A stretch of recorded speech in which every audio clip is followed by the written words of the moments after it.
Assalamualaikum warahmatullahi wabarakatuh. Salam bahagia Bapak dan Ibu guru hebat di seluruh tanah air.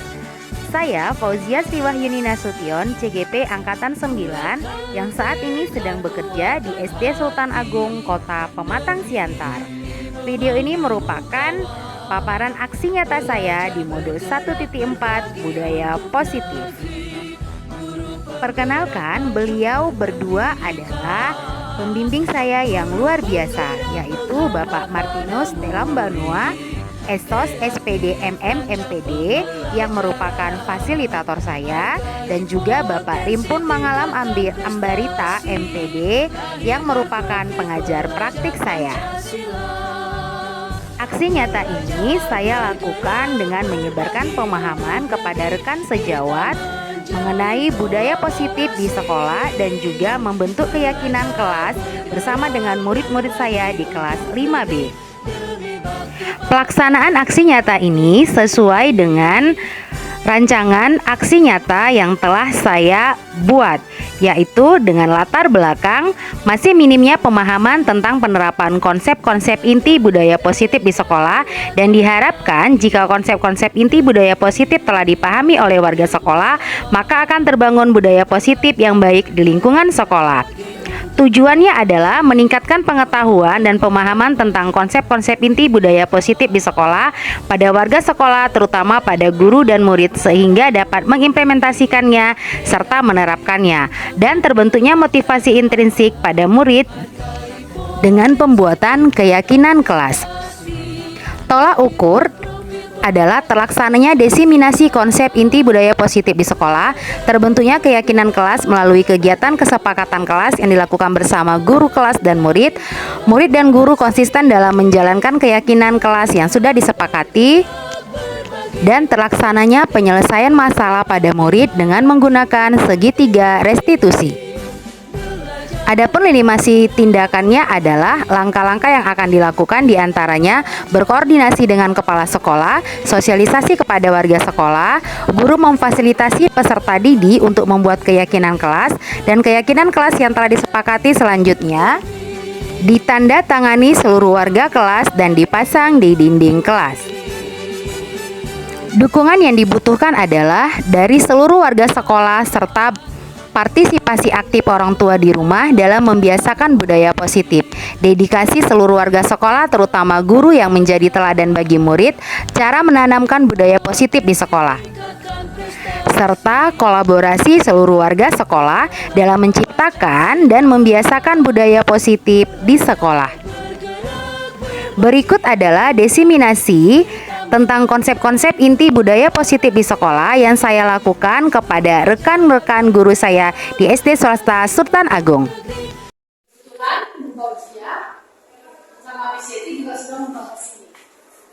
Karena seringkali kita melakukan disiplin pada anak ya, tapi yang kita lakukan adalah disiplin itu sendiri di depan atau keluar di luar, nggak boleh masuk.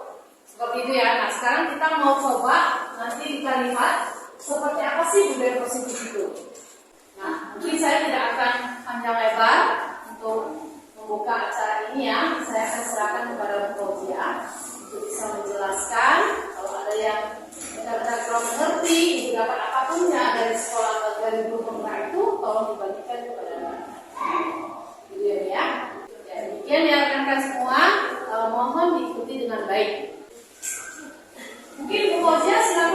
Terima kasih Umi. Assalamualaikum warahmatullahi wabarakatuh. Selamat siang rekan-rekan sekalian. Terima kasih untuk waktunya. Nah, budaya positif atau disiplin positif.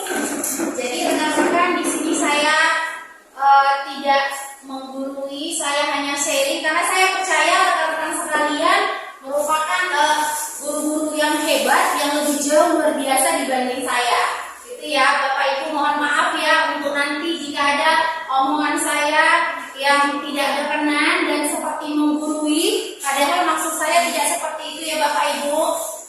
Oke, nah jadi biar kita lebih happy, boleh nggak? Saya minta izin untuk yel-yel sebentar. sebentar, boleh Bapak Ibu? Boleh.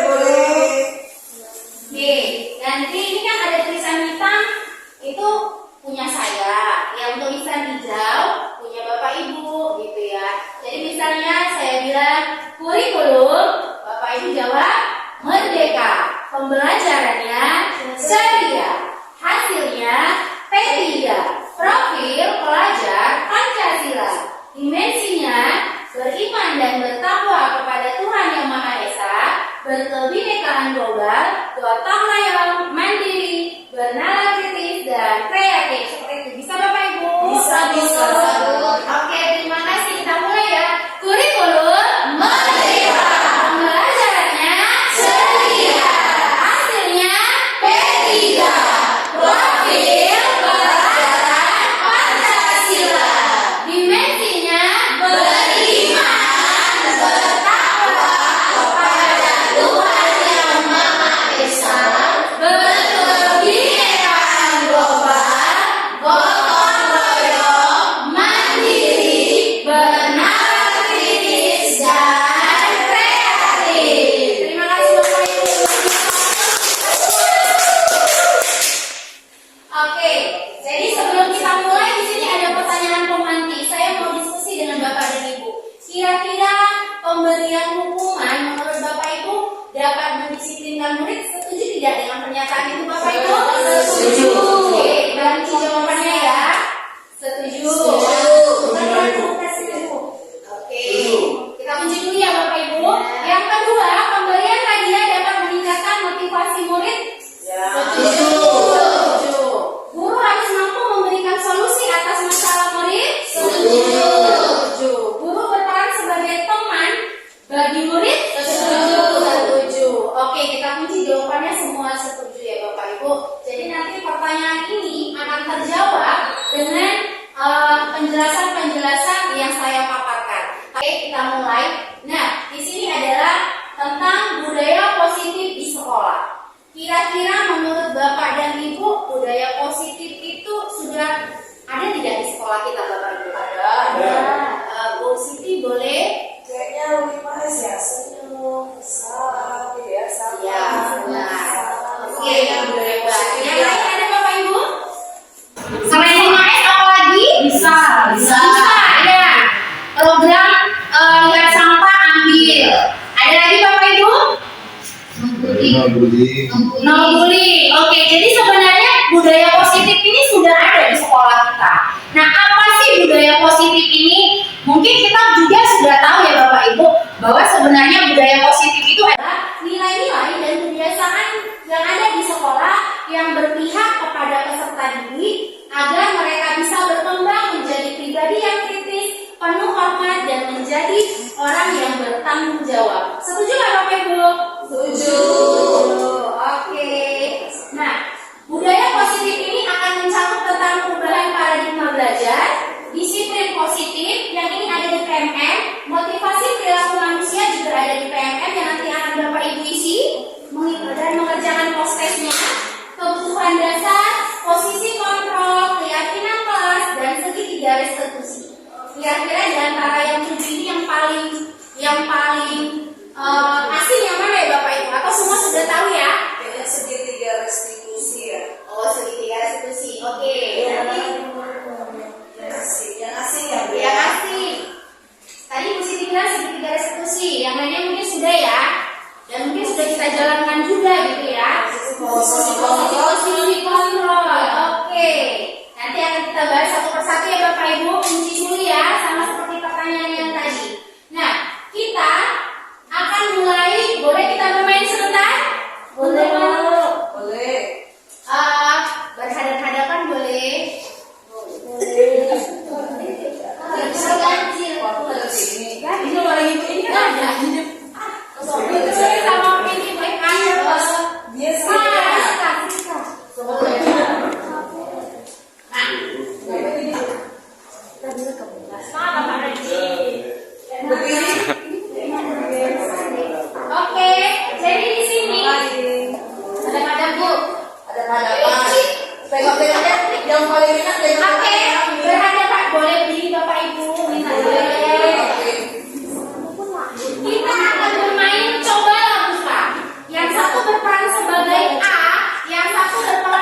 menghargai B.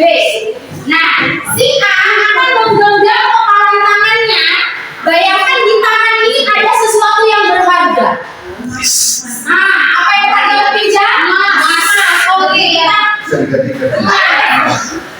Jadi ada yang berharga. Yang satu posisinya adalah membujuk si A agar mau membuka ini genggaman tangannya, mau dengan bujukan, dengan rayuan, atau mungkin dengan sogokan. Terserah mau dengan menghardik. Bapak Ibu lah yang bagaimana caranya bisa membuat kawan terbuka. Boleh kita coba ya? Boleh. Oke, satu. Yang satu jangan dua-dua kan.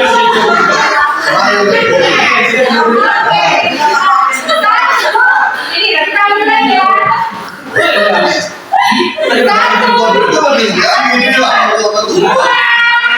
Tiga.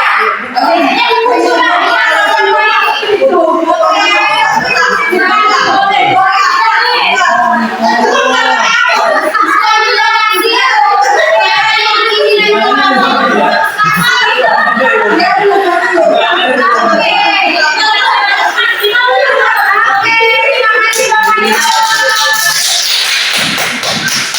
kira-kira ada yang berhasil membuka kepalan tangan temannya ada? Tadi terbuka.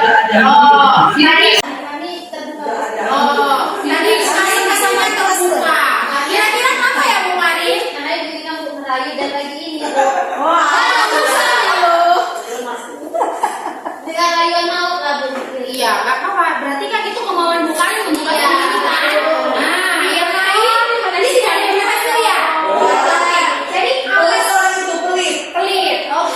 Jadi apa yang kita dapatkan dari permainan ini? Sebenarnya apa sih? Inilah pos. Jadi sebenarnya yang bisa mengontrol diri kita sendiri adalah kita. Misalnya tadi Bu Karin, gitu ya, dia membuka, tapi sebenarnya itu keinginan dia untuk membuka, begitu kan? Mungkin karena ada sesuatu gitu. Lalu kemudian tadi yang lain kan itu merasa berharga nih sama aku nggak mau buka. Kan kita sendiri yang mengatur ya Bapak Ibu. Kontrol itu ada pada diri kita sendiri. Oke? Nah, di sini ada miskonsepsi teori kontrol yang dikatakan oleh Dr. William. Ini teori bagaimana guru mengontrol murid itu sebenarnya itu pandangan yang salah. Selama ini kan kita berpikir kita bisa mengontrol murid. Gitu. Kira-kira kita kan tadi udah main nih. Nah, memang tadi bukain buka, tapi kan sebenarnya keinginan berkali gitu ya. Ada contohnya? Ada yang bisa kasih contoh misalkan? Berarti misalnya gini ya, murid di kelas dia mau main, sementara guru mau mengajar. Tapi kenyataannya kan sebagian siswa ada yang kadang-kadang ketika guru mengajar dia masih tetap main, nongkrong dan sebagainya. Oke, bisa. Oke, mantap Bu Siti. Nah, kemudian ilusi bahwa semua penguatan positif, efektif dan bermanfaat. Maksudnya bahwa pandangan itu sebenarnya salah. Walaupun kita sering kita ngasih penghargaan, kita mengasih hadiah, sebenarnya itu adalah salah. Oke, jadi kemudian ilusi bahwa kritik dan membuat rasa bersalah mampu menguatkan karakter. Padahal sebenarnya bisa jadi karena kita kritik atau karena kita membuat orang merasa bersalah, dia merasa dirinya tidak berharga. Seperti itu kan Bapak Ibu. Lalu ilusi bahwa orang dewasa berhak memaksa. Ini yang paling sering kita lakukan. Oke, kita lanjut. Nah, di sini ada perubahan paradigma yang biasa kita lakukan. Itu biasa ada di stimulus respon, di mana kita mencoba mengubah orang agar pandangannya sama dengan kita. Kita biasa ada di stimulus respon, kita mau berubah ke teori kontrol, bahwa kita berusaha memahami orang, bahwa orang lain itu berbeda, unik. Sama seperti pembelajaran kita yang saat ini dari pembelajaran yang berpusat kepada guru, sekarang sudah berpusat kepada siswa. Atau lebih kerennya apa itu ya Bapak Ibu? Iya, pembelajaran apa Bapak Ibu? Iya, berdiferensiasi bahasa. Nah, jadi kita mau mengubah paradigma belajar kita dari stimulus respon menuju teori kontrol. Kemudian perilaku buruk dilihat sebagai suatu kesalahan. Di teori kontrol, semua perilaku itu ada tujuan. Sama seperti yang Ibu Siti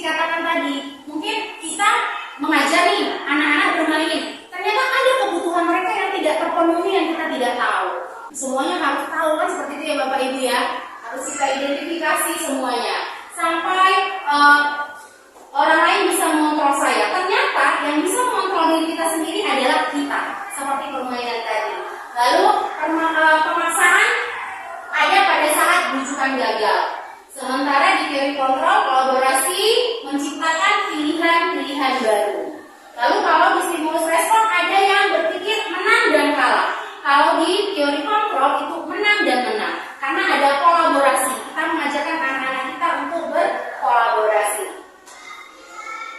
Nah, perubahan paradigma belajar di sini seperti yang dikatakan Bapak Ki Hajar Dewantara, sekolah ini merupakan ladang.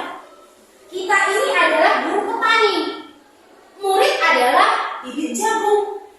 Jadi artinya sekolah ini lahan yang harus kita timbulkan budaya positif bagaimana jagung ini akan tumbuh. Ketika bibitnya bagus tapi kita tidak rawat dengan baik, sama aja. Kan seperti itu ya Bapak Ibu. Nah, jadi pembelajaran dengan paradigma baru itu merupakan pembelajaran berdasarkan prinsip pembelajaran berdiferensiasi sehingga murid belajar sesuai kebutuhannya dan berdasarkan tahap perkembangan untuk mewujudkan profil pelajar Pancasila. Nah, Bapak Ibu, profil pelajar Pancasila kita tahu semua ya. Kira-kira dimensinya ada berapa ya Bapak Ibu? Ada 6. Ada 6. Oke. Ada 6 ya Bapak Ibu. Kita semua udah tahu bahwa kita tujuan dari pendidikan kita menciptakan atau menjadikan murid memiliki profil pelajar Pancasila, beriman dan bertakwa kepada Tuhan Yang Maha Esa, berkebinekaan global, mandiri, bernalar kritis dan kreatif. Oke. Sampai sini ada pertanyaan Bapak Ibu? Oke. Kita lanjut. Nah, ini dia disiplin positif. Tadi sudah menyampaikan paradigma perubahan pembelajaran. Sekarang disiplin positif. Ini yang ada nanti di PMM. Yang akan oleh Bapak Ibu selesaikan modul-modulnya. Ada 4 modul. Kemudian ada post-testnya setiap modul. Nah, disiplin positif itu Pak Randy kira-kira menurut Bapak disiplin itu apa ya Pak? Menurut Bapak mengikuti peraturan. Oke, Miss Eka mematuhi aturan. Bu Emma?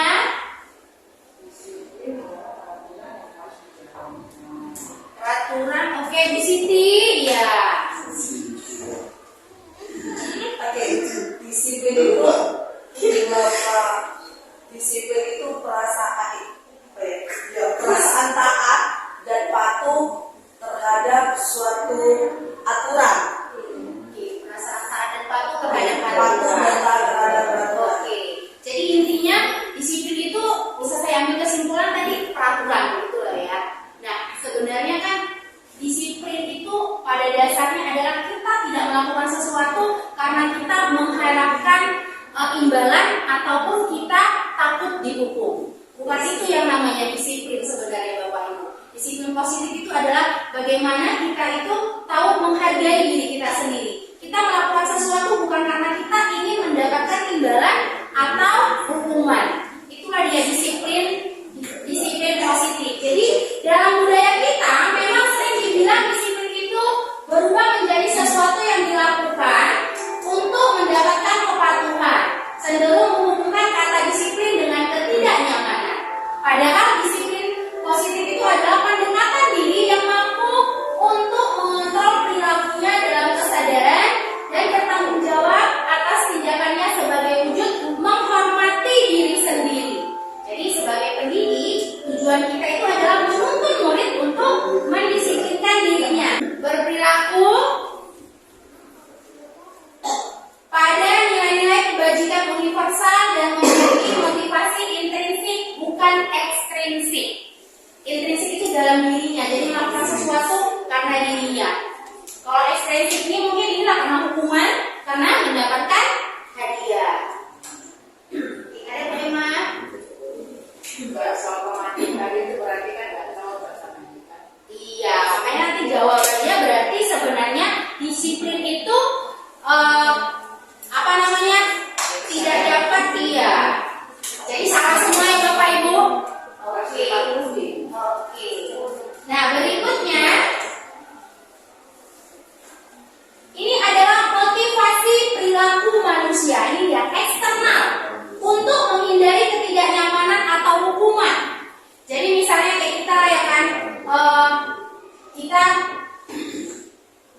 tepat waktu, bisa jadi ada motivasi yang lain. Takut misalnya dimarahi sama ibu kepala sekolah misalkan, atau kena teguran. Lalu untuk mendapatkan imbalan atau penghargaan, coba kebersihan ya. Oh, kita sampai bersih gitu kan Bu? Mungkin tujuannya ada yang beda, ada mungkin tujuannya untuk menghargai diri sendiri. Artinya kita membuat anak itu untuk disiplin. Iya, menghargai dirinya melakukan sesuatu karena dia mau, yakin itu baik untuk dirinya sendiri. Seperti itu ya Bapak Ibu. Nah, kemudian kita mulai nih ya. Kalau yang dua tadi, motivasi karena ingin takut hukuman dan motivasi karena ingin mendapatkan imbalan, itu adalah ekstrinsik dari luar. Lalu yang menghargai diri sendiri ini adalah yang internal. Iya, intrinsik. Artinya inilah yang mau kita ciptakan menjadi disiplin yang positif bagi siswa-siswa kita. Sesuai kata Bapak Ki Hajar Dewantara ke Bapak KHD, bahwa merdeka itu tidak hanya terlepas dari perintah, tetapi cakap dalam memerintah dirinya sendiri. Sama atau berbeda? Berbeda ya Bu. Menurut Bu Ros bagaimana Bu Ros? Boleh pendapatnya? Hukuman itu memang ada Ada kesalahan. kalau konsekuensi itu ya memang akademisnya. Konsekuensi Ini adalah sebab akibat itu pasti ada. Iya, sebab akibat ya Bu. Oke, makasih Bu Ros, hebat memang. Gila, guru-guru hebat luar biasa Sultan Agung. Siapa kita? SD mantap. Oke, nah inilah dia hukuman dan konsekuensi. Hukuman dan konsekuensi itu seperti kata Bu Ros berbeda. Apa bedanya? Kalau hukuman itu seperti kata Bu Ros tadi bersifat lebih keras gitu ya Bu ya.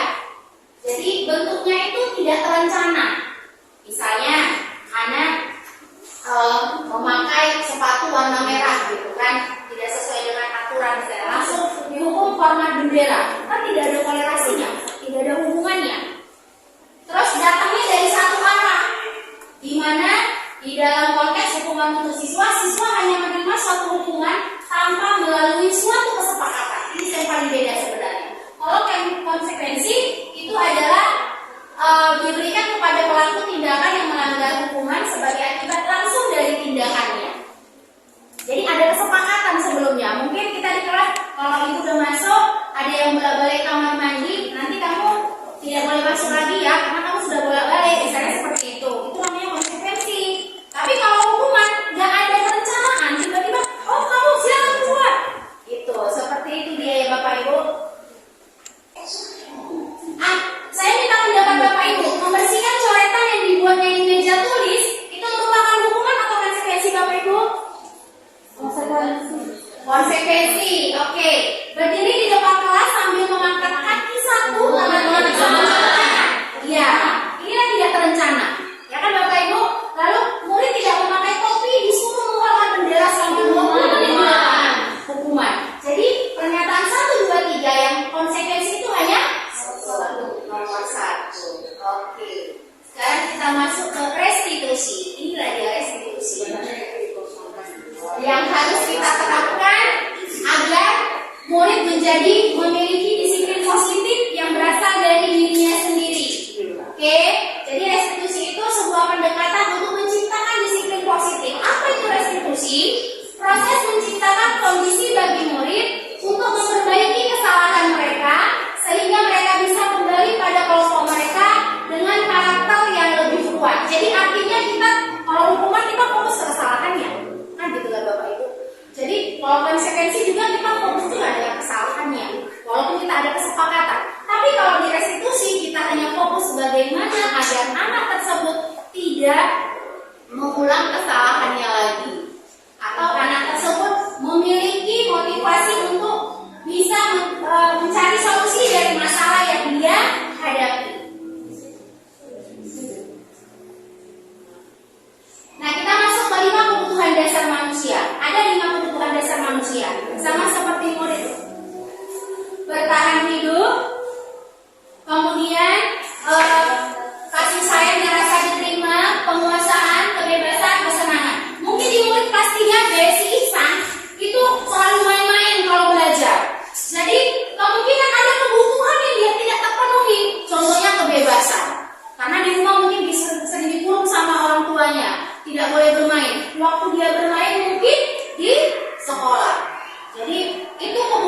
dasar. Istilahnya gini Bapak Ibu, semua yang kita lakukan pasti memiliki tujuan. Mau itu perilaku yang jelek dan perilaku yang baik pasti ada tujuannya. Nah inilah dia kebutuhan dasar. Karena tidak terpenuhi mungkin jadi kebutuhannya. Misalnya merampas makanan, bertahan hidup. Contohnya makanan. Kasih sayang yang diterima, dia suka pukul kawannya padahal ingin diperhatikan sama gurunya. Misalnya seperti itu. Penguasaan, nih mengalahi guru, dia suka jadi apa namanya? Bintang di kelas, pengen menguasai kalau dia itu yang terhebat gitu ya. Nah, kemudian ada kebebasan. Jadi mungkin ketika kita ngajak lari-lari, jadi kebutuhan itu. Terus kesenangan, untuk mencari kesenangan bermain. Ada yang mungkin dia ambil botol kawannya, dia lagi senang merasa dia lagi itu. Itu kebutuhan, 5 kebutuhan dasar manusia. Kita lanjut ya Bapak Ibu. Nah, ini dia ada 5 posisi kontrol guru. Yang pertama sebagai penghukum. Kalau udah penghukum ya udah nampak ya kan. Kita penghukum ya pasti serem gitu ya. Terus pembuat rasa bersalah. Kita memang ngomongnya bagus. Ya ampun nak, kamu kecewa kali ibu. Kok seperti itu sih kamu? Jadi menganggap anak itu tidak ada rasa berharga bagi siapapun. Jadi rasa bersalah. Kemudian teman. Nih, teman ini memang bagus sih, tapi suatu saat nanti dia akan tergantung kepada kita. Kalau posisi kita sebagai guru, sebagai teman. Lalu pemantau. Misalnya gini, oh hari ini kamu datang, siapa yang datang paling awal? Saya bu dapat 2 bintang. Siapa yang datangnya tadi terakhir? Contohnya dikurangi 2 bintang. Jadi fokus dengan siapa yang melanggar kesalahan, siapa yang tidak melanggar kesalahan. Itulah pemantau. Dan manajer inilah dia nanti yang akan melakukan tidak menghukum, kemudian tidak memberikan penghargaan, tetapi akan melakukan restitusi. Kira-kira Bapak Ibu sekarang posisi kontrolnya ada di mana ya kita? Semua kita ya, menghukum pernah, membuat rasa bersalah pernah, teman pernah, memantau apa lagi ya kan Bapak Ibu? Ini kita yang belum pernah dan nanti mungkin kita bisa belajar sama-sama. Karena kita harus jadi guru yang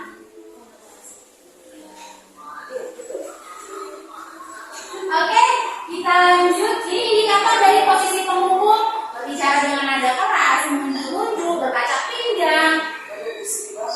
Kemudian membuat rasa bersalah, gurunya berbicara dengan nada lembut, tenang, tapi kata-katanya mengalahkan sulit. Guru akan menyatakan pernyataan bahwa guru menderita akibat perbuatannya. Akibatnya murid akan merasa bersalah, rendah diri, dan menarik diri dari lingkungan pergaulannya. Lalu kemudian posisi teman. Nah, guru berbicara dengan ramah, kemudian bersenda gurau, lalu tercipta hubungan yang akrab, tapi tergantung pada murid, hanya tergantung pada gurunya. Kalau yang datang misalnya Bu Karin mau belajar, kalau nggak Bu Karin nggak mau belajar.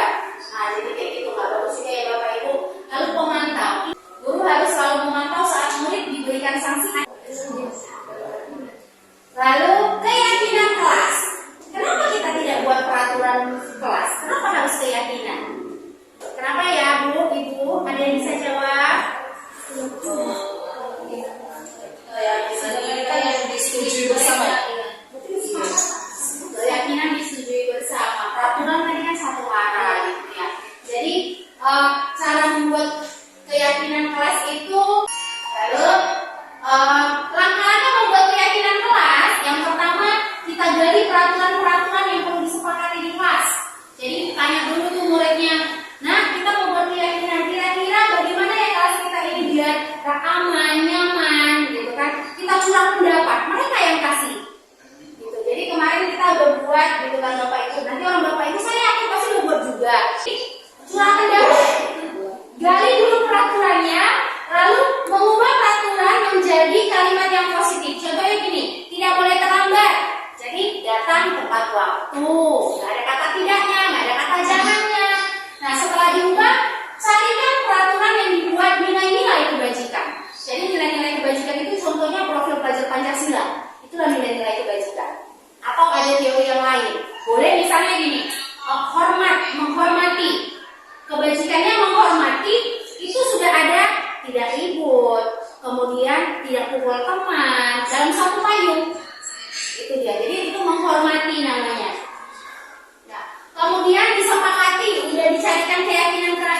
kebajikannya, misalnya hormat, jujur, mencontek nggak boleh, ulangan nggak boleh contek, Bu. Itu kan kebajikannya berarti jujur gitu. Lalu ada setelah disepakati, kemudian kita tanda tangan tuh rame-rame di keyakinan kelas, lalu ditempelkan di dinding kelas. Nah, jadi contohnya inilah curah pendapat, kemudian mereka tempelkan apa yang mereka curahkan, lalu saya pilih bersama-sama dengan mereka. Di sini keyakinan kelas 5B ada jujur, kemudian ada hormat, menghargai, disiplin, kemudian ada gotong royong. Lalu ditandatangani semua. Seperti itu Bapak Ibu. Saya yakin orang Bapak Ibu juga sudah buat keyakinan kelas kan?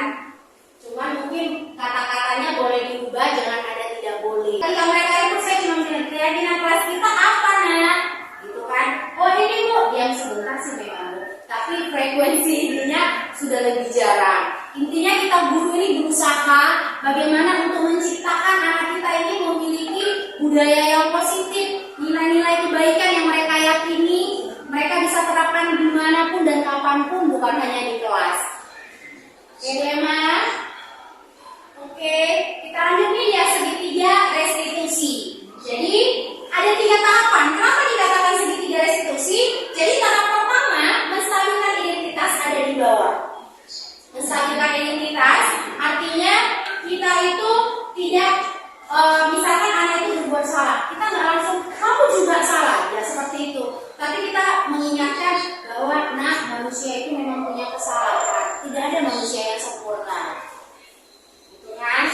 Itulah mesti kita stabilkan dulu nih dia yang tadinya marah, biar dia stabil. Oh ternyata berbuat salah itu wajar, manusiawi, gitu ya. Menstabilkan identitas. Lalu validasi tindakan yang salah. Tanyakan kepada dia apa yang sudah dia lakukan. Kemudian Bu Emma dan Bu Emma. Kemudian ya benar Bu. Validasi tindakan yang salah.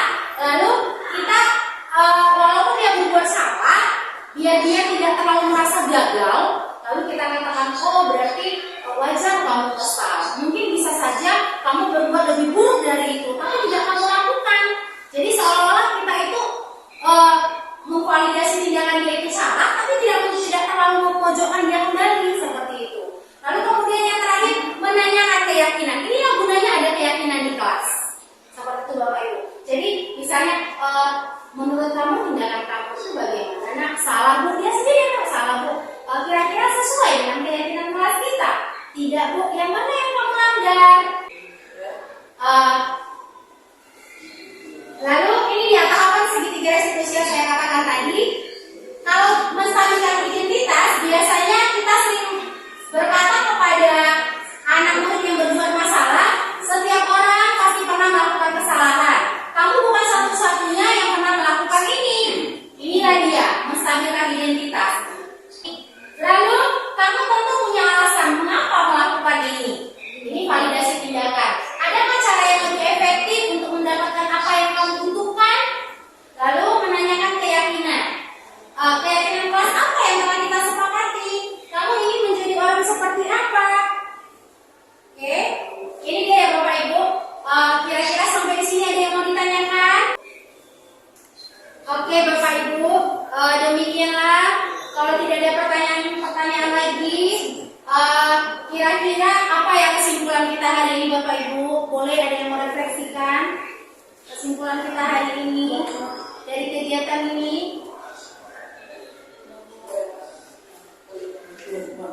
Oke, boleh. Dari pemaparan, terima kasih Bu Fauzia atas pemaparannya. Kesimpulan yang bisa saya berikan bahwa hukuman atau konsekuensi yang kita berikan kepada siswa sebenarnya kurang baik, lebih kesepakatan yang diberikan siswa dan dilaksanakan oleh siswa juga. Terima kasih. Oke, terima kasih Bu Trulin. Memang kalau bisa kita ini sebagai guru tempatkanlah diri kita dengan posisi kontrolnya sebagai manager. Kemudian ketika anak kita bermasalah, janganlah kita itu menjadi penghukum atau kita memberikan penghargaan atau hadiah yang berlebihan. Bukan berarti tidak boleh, tapi jangan kita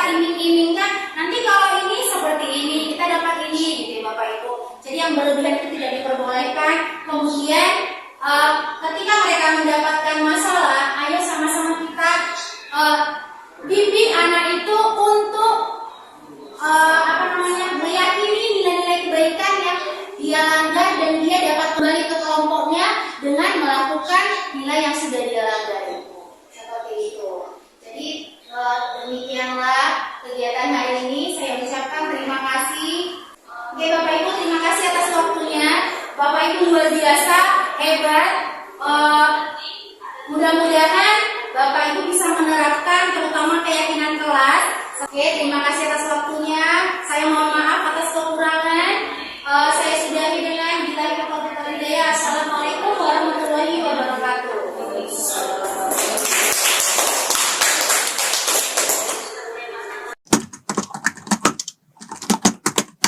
Halo, saya Ibu Siti. Saya adalah rekan kerja dari Ibu Fauzia Sriwahyuni Nasution. Kami sama-sama mengajar di SD Sultan Agung. Menurut saya, apa yang dipaparkan oleh Ibu Fauzia Nasution sangat-sangat bagus sekali. Terutama di bagian budaya positif. Budaya positif ini sangat bagus jika kita terapkan di sekolah, terutama bagi siswa dalam memotivasi intrinsiknya, yaitu disiplin karena ingin menghargai diri sendiri, bukan karena ingin mendapat hadiah ataupun bukan karena ingin menghindari hukuman. Awalnya, saya mengira bahwa disiplin adalah terbentuk dari pembiasaan dan pemaksaan. Sekarang saya tahu bahwa disiplin itu merupakan bentuk dari penghargaan terhadap diri sendiri.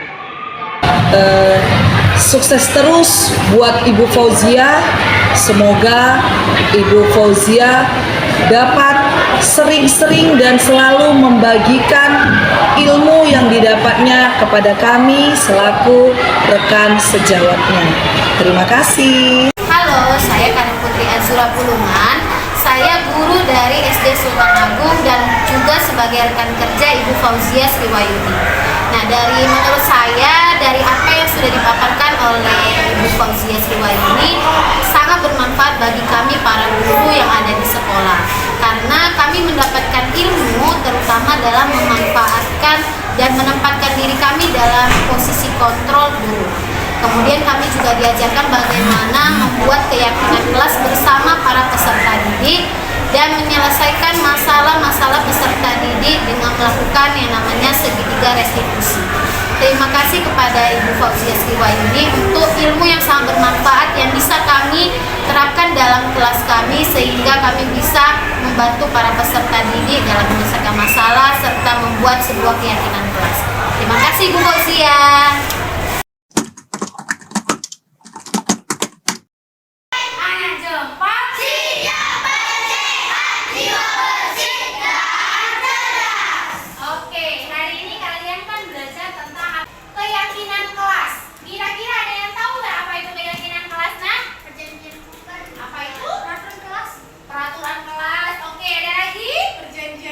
Perjanjian kelas, ada lagi yang lain?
Jangan lupa tulis namanya ya. Satu aja. Yuk.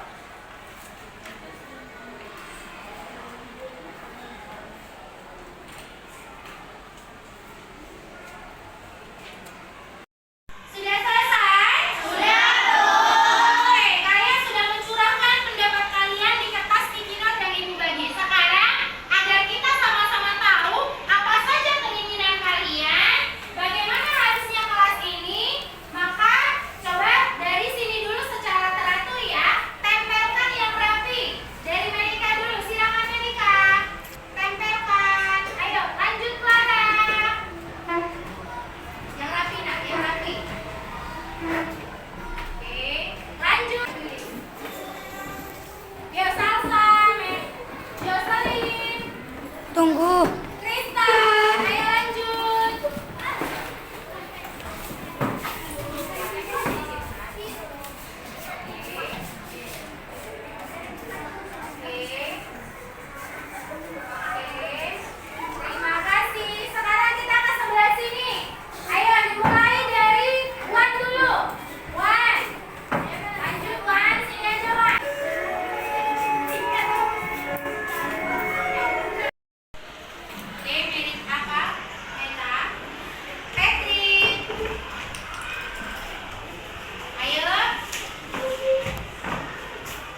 mau disiplin.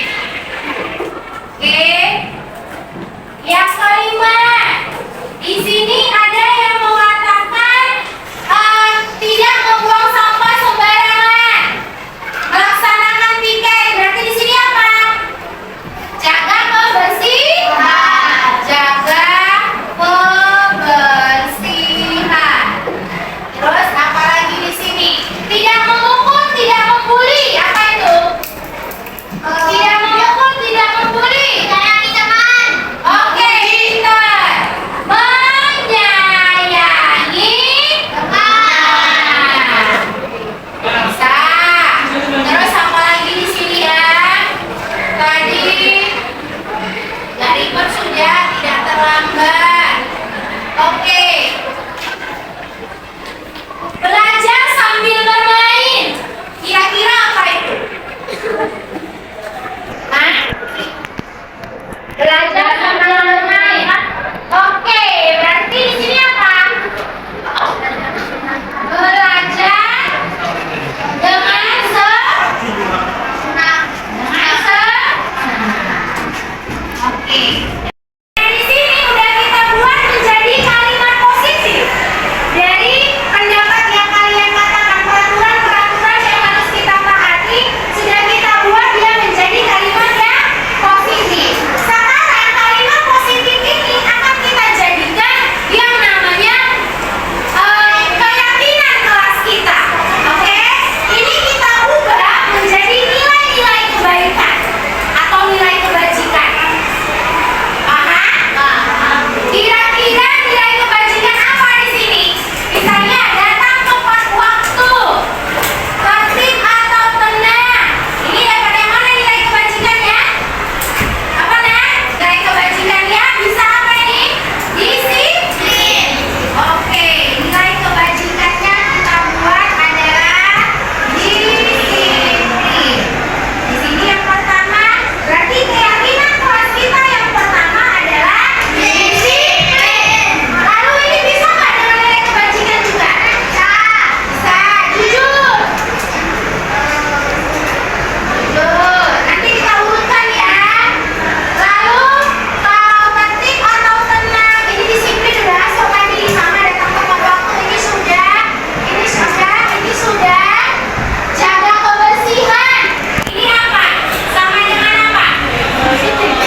bergerak berbagi untuk negeri, guru penggerak majukan pendidikan, guru penggerak menghamba pada murid, kreatif rancang pembelajaran, hargai potensi tingkatkan prestasi, lahirkan profil pelajar Pancasila. Belajar bergerak berbagi untuk negeri, kita menjalin kolaborasi. Belajar bergerak berbagi untuk negeri, demi bakti pada Ibu Pertiwi.